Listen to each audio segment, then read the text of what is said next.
مطلع ترابو په ډېر خلکو باندې او بیخي مینوال یې ډېر لرل، بیا خصوصا په خوست کې او دی ډېر مینوال لرل چې هره مشاوره به وه او دی به یې ځانګړی دی به یې راغوښته او موږ هم دی ته حاضري کوله چې کوم ځای کې به د مطلع تراب راته بیا به موږ دی نه ډېر خلک مننه کړه، ډېر ورڅخه خوشحال وو. مطلع تراب چې کوم دی افغانستان په سبت ښار یو ډېر ځانګړی انسان و، ډېر ښکلی انسان و. الله خو دې د خور عمر سره وبخښي. موږ په ده باندې ډېر خفګان سترګن کوو او دا یو د خدای پاک رحم وکړي، الله دې وبخښي. موږ په ده باندې ډېر ځکه چې خوست په غرق باندې چې کوم ځای کې د مشاوره اول موږ خپله په موبایل کې او موږ سره دغسې دی ویډیوګانې او رسنۍ ته کوم چې دی موږ خبره ورودلې دي او د بیان ورودله، ډېر یو ځانګړی شاعر و. الله دې د خور عمر سره وبخښي.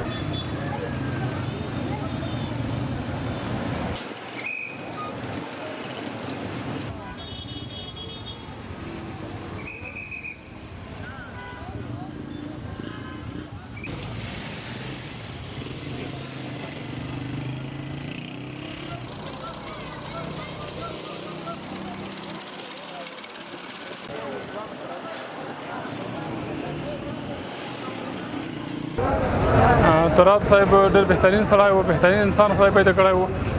دا ډېر مینوال لري، په ټول افغانستان کې لري، خصوصا په خوست کې ډېر مینوال لري.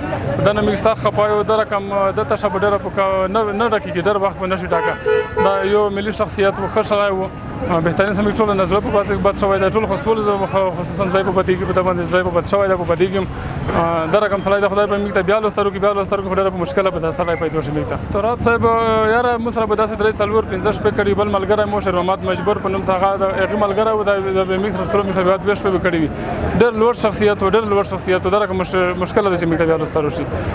تراب صاحب هر څه په شعر په ژبه کې داسې په یوله لکه یو عالم چې ته مثالې کوي، لکه یو ډاکټر چې ته توصیه کوي کوم مریضۍ په شاوخوا کې.